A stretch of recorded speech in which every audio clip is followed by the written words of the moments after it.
Hola amigos, bienvenidos a un nuevo episodio de Amantes del Blockchain. Yo soy Jaysa y bueno, este episodio quiero hablar un poco sobre una reflexión que he estado haciendo pues de esta situación que se ha estado dando en el mercado.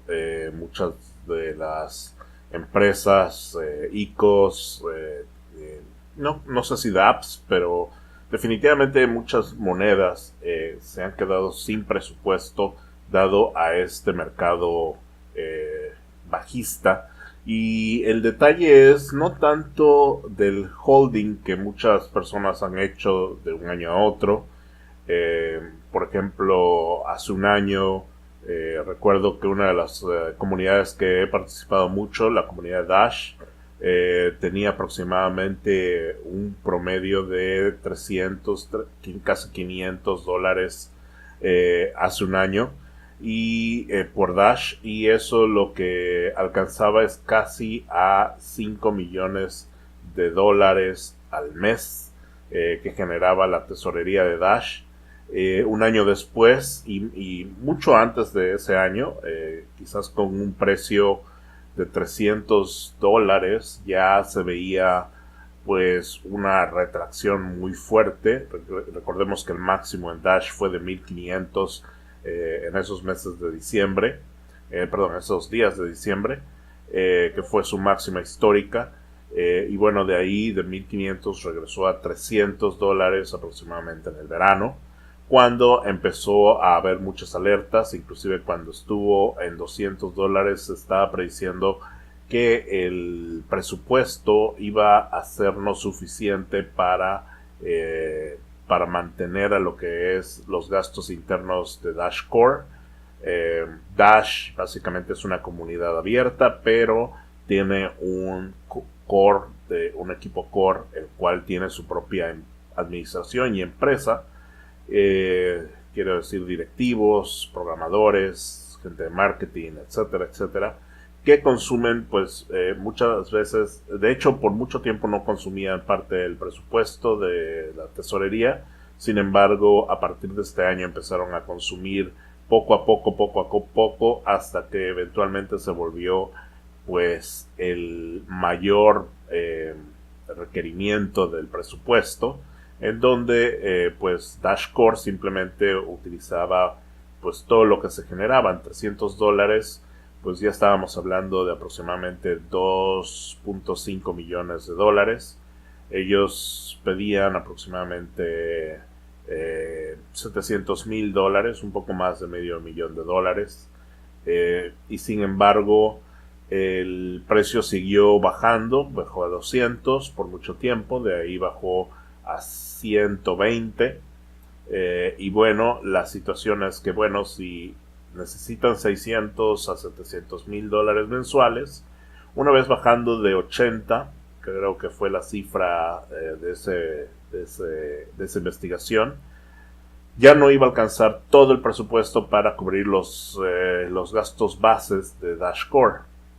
Esto lo que hizo es que, bueno, la comunidad de alguna manera pues expresó su incomodo, su duda en cómo va a manejar Dash Core esta situación. Y bueno, Dash Core básicamente dijo que se iban a limitar al 60% del presupuesto, sin contar por ejemplo el dinero que ya estaba apartado para otras propuestas. Quiere decir que si por ejemplo hay propuestas multimes, quiere decir que esté o no esté, o sea, esté apartado para una propuesta que ya está aprobada, ellos no lo iban a contar, simplemente iban a ir al 60% del total de cada mes. Quiere decir que de los 6,000 iban a tener aproximadamente unos 5,000 Dash mensuales. Y bueno, estaban preparados a hacer recortes, no tanto de personal, sino de salarios. Básicamente mucha gente que estaba ahí pues se comprometió a mantener su actividad en Dash, así en este momento los Dashes cayeran menos de 80. Se los digo para, bueno, dar todo ese contexto y aquí saltar a la siguiente situación. Muchas personas están desconformes con este mercado bajista y han empezado a buscar culpables, que es una reacción muy típica humana. Sin embargo, no que esté errada, porque muchas veces hay muchas razones, podríamos llamar o simplemente cosas que se pueden hacer para ajustarse precisamente a un mercado bajista. Simplemente no se puede ignorar. Así de que de alguna manera muchas personas, por ejemplo, en el caso de Dash, pidieron que Ryan Taylor, el CEO de Dash, renunciara, o más que renunciar, se moviera a una posición más, podríamos decir, menos como de chairman o como de asociado, pero no tanto del día a día de la empresa, porque de alguna manera se necesita hacer ajustes para optimizar los recursos y generar más recursos a su vez. Y bueno, no quiero enfocarlo todo esto en Dash. De hecho, una de las razones por las cuales menciono esto es porque si vieron mi episodio anterior, ahora es Steemit, otra de las comunidades que también participo, que ha expresado su reestructuración de Steam Inc. Para que puedan seguir operando sin tener que interrumpir completamente las operaciones. Entonces tuvieron que hacer un despido masivo de más del 70% de sus empleados. Después siguió un Q&A, o preguntas y respuestas, donde él contestó dudas de la comunidad, y muchas de estas dudas fueron realmente propuestas que le sugirieron a Ned para que de alguna manera aligerara los costos que consumía la empresa, y por el otro lado la comunidad pueda tener una parte más proactiva del ecosistema en Steemit. Y bueno, lo importante aquí no es tanto qué puede hacer cada comunidad. Yo soy consciente que hay diferentes aristas.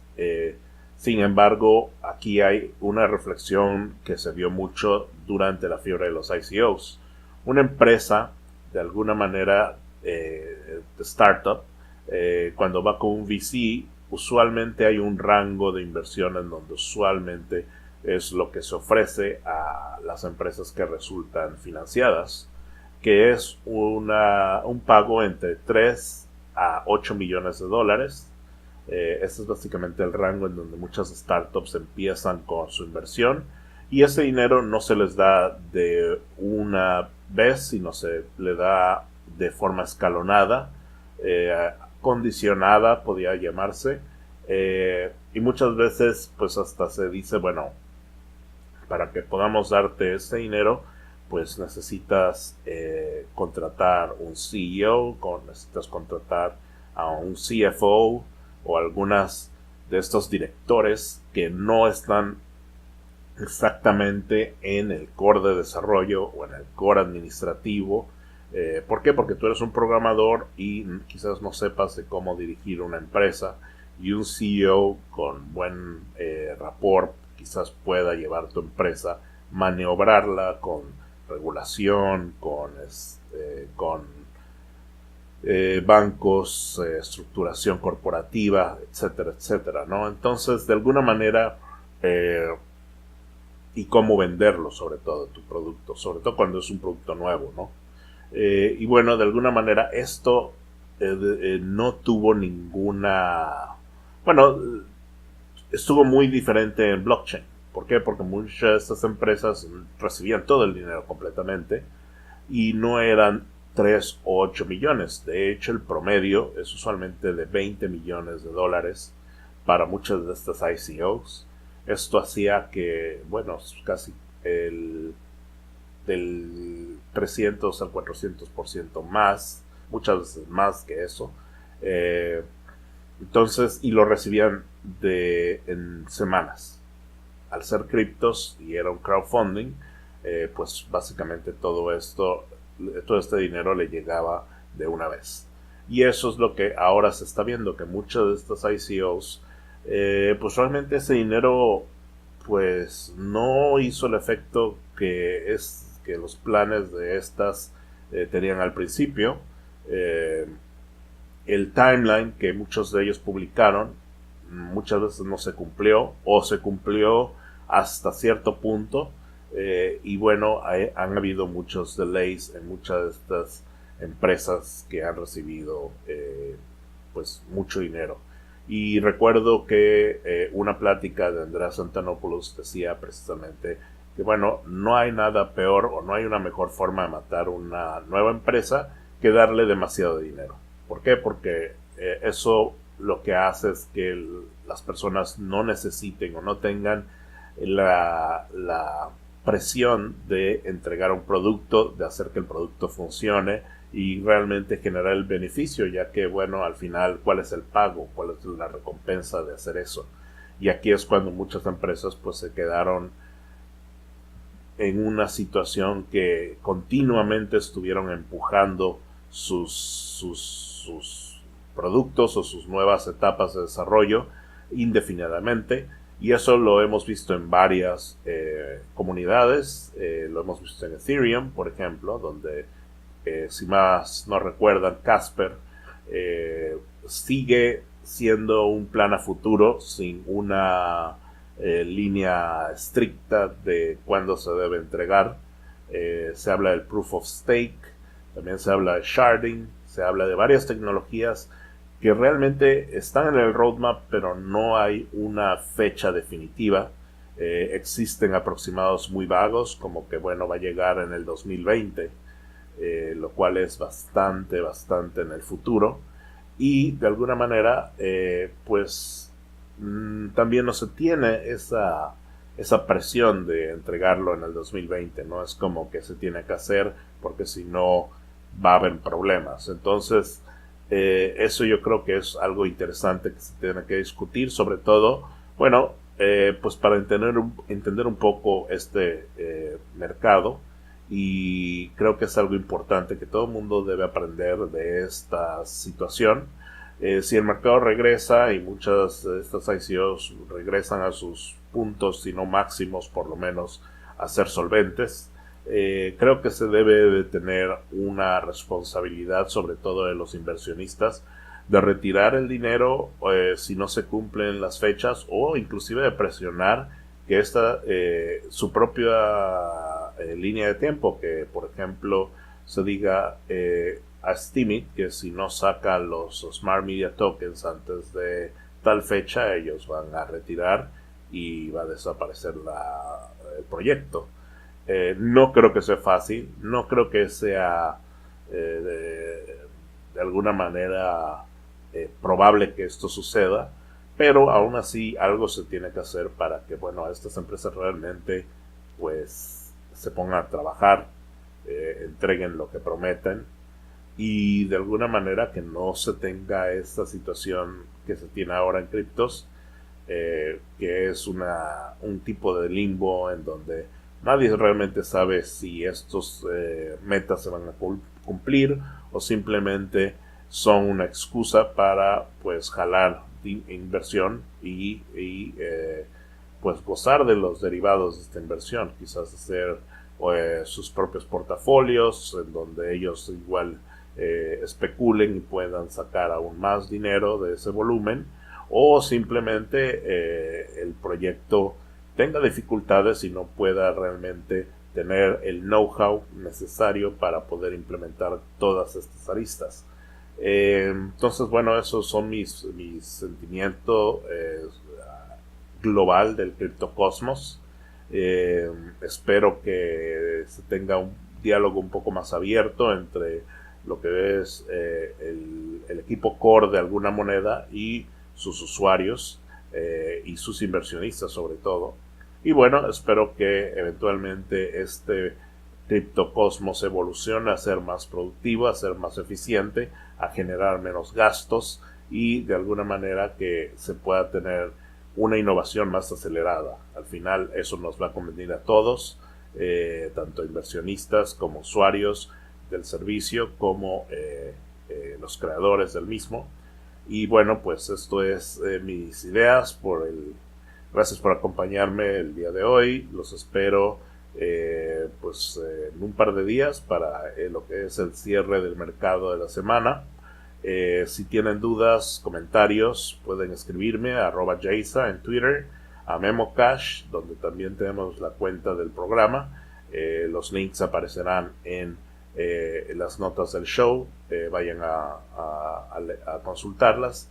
También pues quiero recordarles que tenemos nuestra campaña en Fundition.io, en donde ustedes pueden directamente donar al show para pues mantener las luces prendidas en este show también, porque también es mucho el tiempo que se invierte en la investigación, desarrollo, interacción, y bueno, pues sería interesante que el show tuviera pues continuidad, ¿no? Sobre todo para muchos de estos tópicos como este que hablamos hoy. Fundition.io, pueden encontrarme como Jaysa. Y bueno, el Fundition les va a dar los proyectos que tengo corriendo. También, si ustedes están interesados, pueden mandarme sus comentarios, ya les dije, por Twitter o por los comentarios del mismo DTube, donde hacemos la publicación principal de este video, pero también tenemos un backup en YouTube. Y bueno, pues muchas gracias y hasta luego.